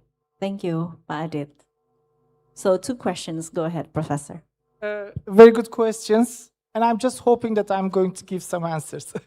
But thank you so much. Of course, the first thing is about how to make sure that there are the complementary elements of compensation, which will incentivize the people to move to the places which offers low real wages. I mean, actually, the answer is already here, hidden in the question or the way that I formulated the answer. Because when we are looking about the package that that corresponds to our effort, we are talking about both the monetary and non-monetary benefits. So the total compensation is the total of those things. And I can give an example from my country, and then I will reflect on what you are saying. Actually, I can also reflect on United Kingdom because the examples are similar. I'm living in Glasgow, and you can say that the nominal salaries earnings for an average person in London is higher than Glasgow. Or you may say that average earnings in Istanbul is higher than the average earnings in Ankara. However, you need to also consider the fact that there's a huge cost of time in commuting from place A to B. Huge cost of education, especially you will either, in London, for example, you will either have to pay a high price for a house that is attached to a high-quality school catchment area, or you will have to pay very high amount for private school. Whereas a place that is more convenient in terms of local commuting, or more reasonable in terms of, let's say, property prices, does not require you to either pay for private school or having to move to an expensive place. Therefore, as you just said, and I will later in the panel be talking about a couple of elements, if you make sure that regions that offers lower real wages, because your question is very nice, it's about the real wages, it's not about the nominal wages. Lower real wages also come with amenities like, let's say, free childcare, which will allow the both female mother and the father to participate in the labor market, maybe.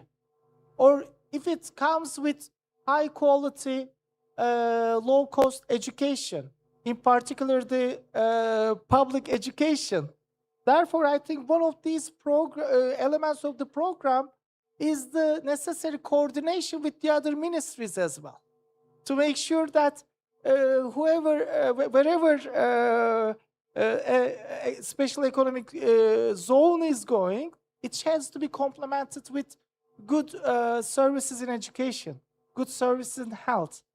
And also, I think, at least at the beginning, there may be some incentives for the employers, like as part of the, for example, contributions to the social security bills or a couple of things, so that the employers can also comfortably, maybe, because in such examples, the research shows, including my earlier research in Turkey, some of those things are passed on to the workers. Some of them are maybe retained as the profits, but some of them may be passed on to the workers in terms of higher wages. So all these things can be in a sense, mitigating those factors. But as you said, eventually everything is about the utility maximization. You may be getting less in terms of real wages, but you may be having more time with your family. You may be having higher quality life. So it all depends on different elements. Going back to your second question, of course, I mean, on the top of my head, I don't want to say anything like how much government spending would be needed. I mean, because especially as someone who used to do macroeconomic forecasts, I mean, it really requires expertise, thinking, discussions about how much to spend, where to allocate. But just as a general principle, I can say, if government is to spend money, then one of the key elements of the programs, among the others, all of them are important. But one of the key things, why we are all here in a civilized world, because in the past, there was somebody with innovative ideas, invented the wheel. Somebody with innovative ideas invented the writing.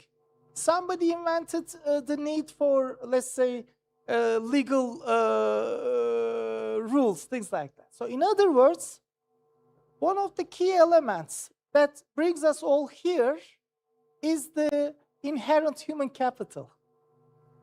If your question is about which one among the five, and I don't want to say something bold, because I mean, my biggest message is the following.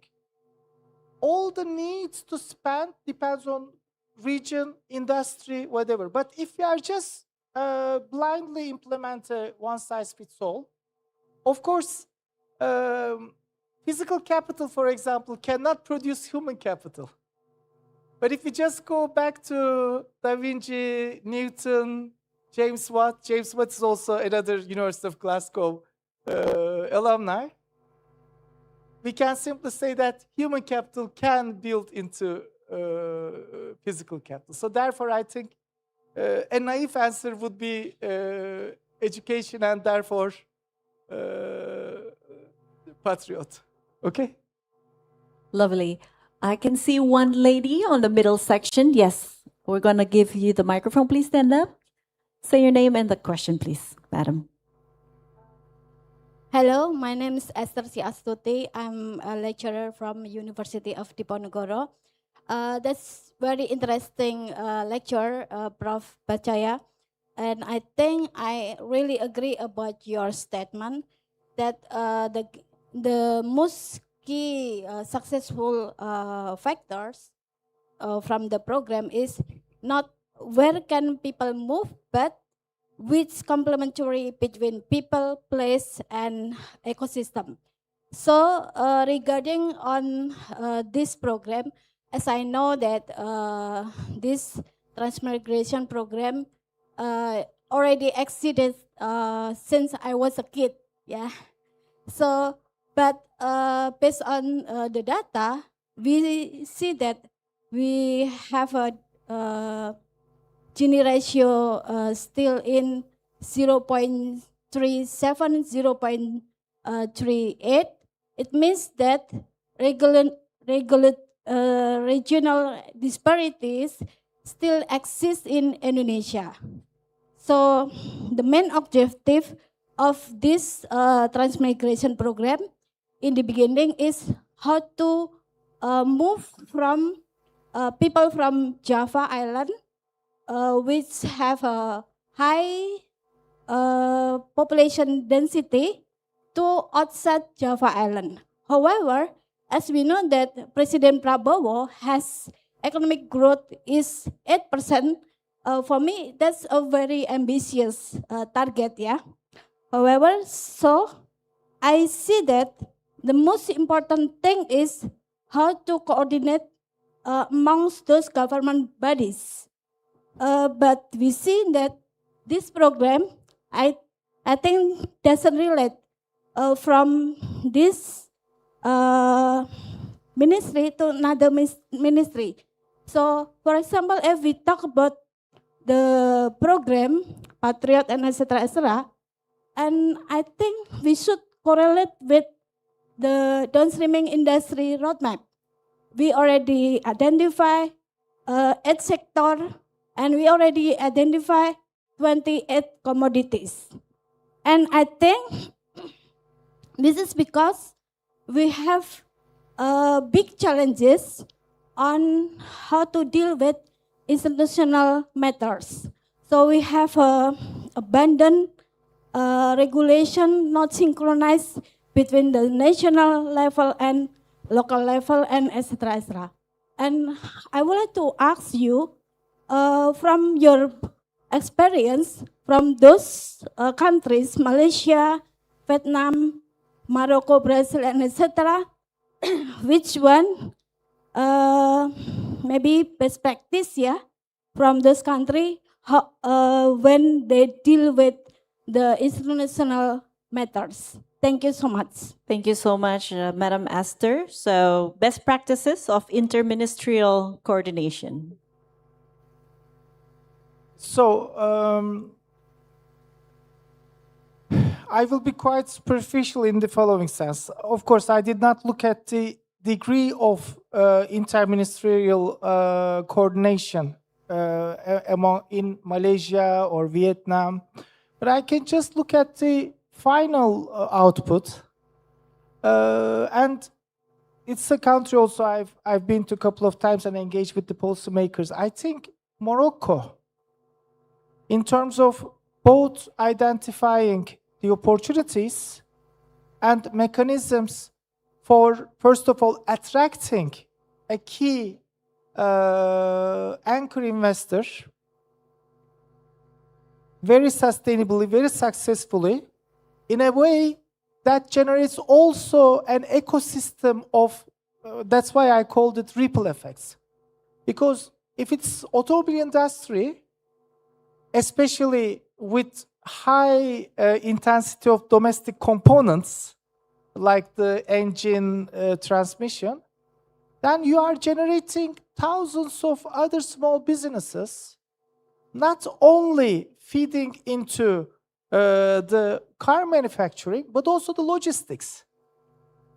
Or also about skill development. For example, if you just look at the Moroccan example, you see that it not only attracted successful initial investment, but also, that's why we can really call it an anchor investment, it also became a good practice for such similar FDIs to step in.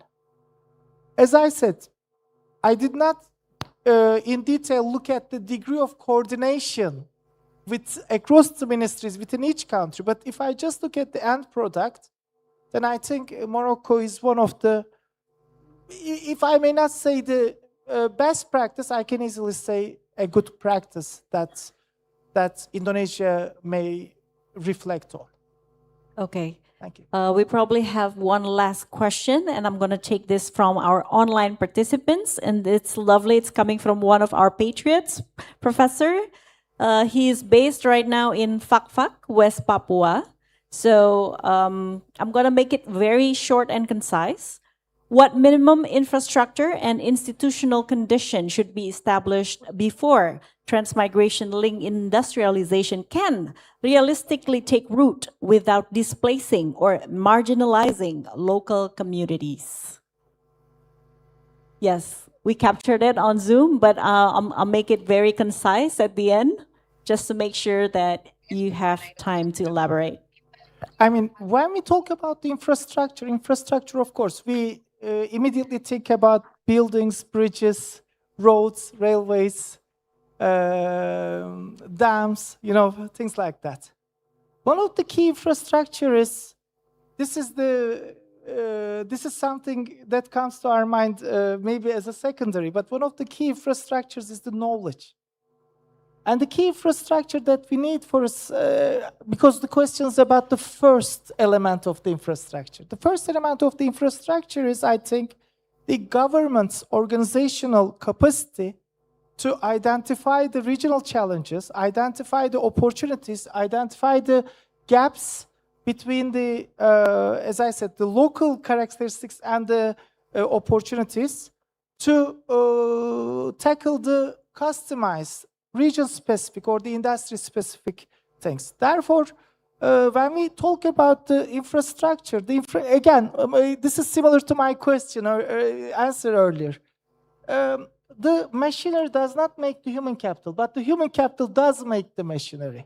Therefore, the key infrastructure I think that we need is, for example, very deeply engaging with these pilot programs, reflecting them in real time about what are the working elements, what are the elements that need to be revised, what are the scalable elements, what are the things that may be done differently. And in particular, if the pilots are chosen in a way that you can use the, again, I'll be using some academic language, but other regions can be used as, let me say, control groups.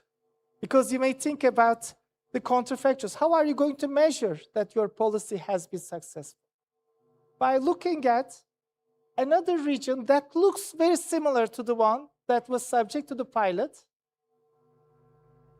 and with the idea of a counterfactual, which would allow us to say, okay, would this region that we made a policy intervention, would it look similar if there had not been the policy intervention? So these are the important elements of the infrastructure to understand what to do, when to scale up, where to stop. For example, remember, one of the key messages is the following. If some elements are not working, then it is important to identify the non-working elements earlier rather than later, so that the scarce resources are maybe diverted into other places. So my answer is the key important infrastructure is the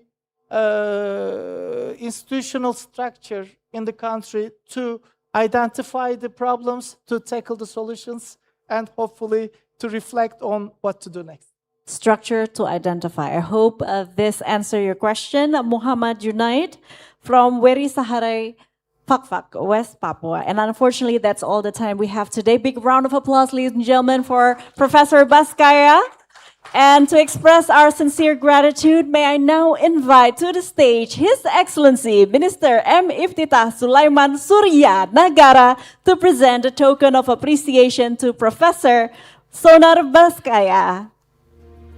Inilah bentuk partnership membuat kebijakan berdasarkan data, berdasarkan science.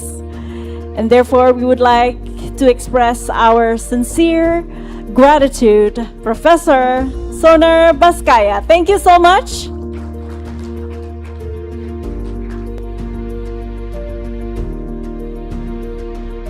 And we have one more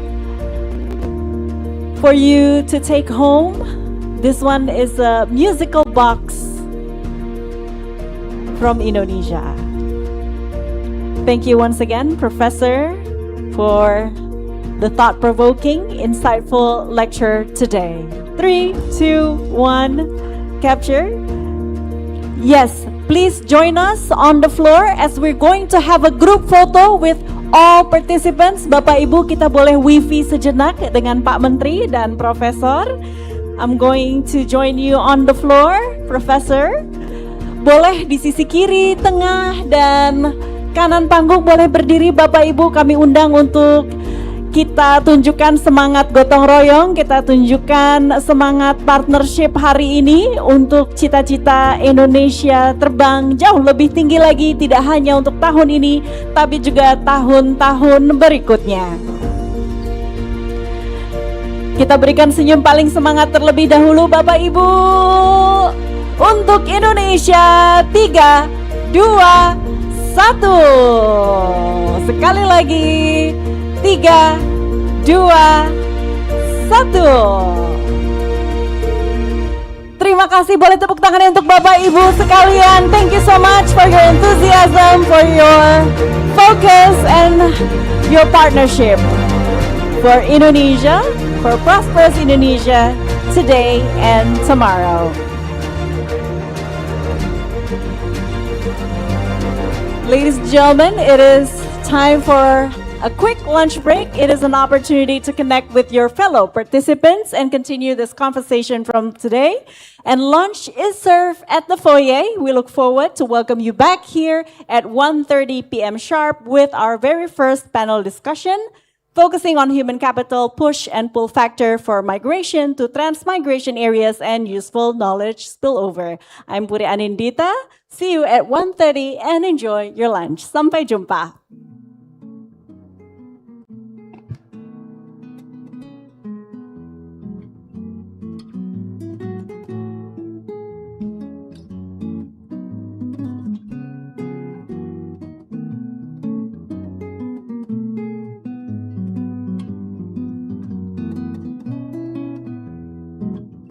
Once again, to our participants joining us on the venue, it's time for a quick lunch break. Please use this opportunity to connect with fellow participants. Lunch is served at the foyer. Enjoy your lunch, coffee and tea, and we look forward to welcome you back here at 1:30 p.m. sharp with our first panel discussion. Bon appetit and enjoy your lunch.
There's no one else who loves me like you used to. Sometimes we're not ourselves. There's no one I can turn to.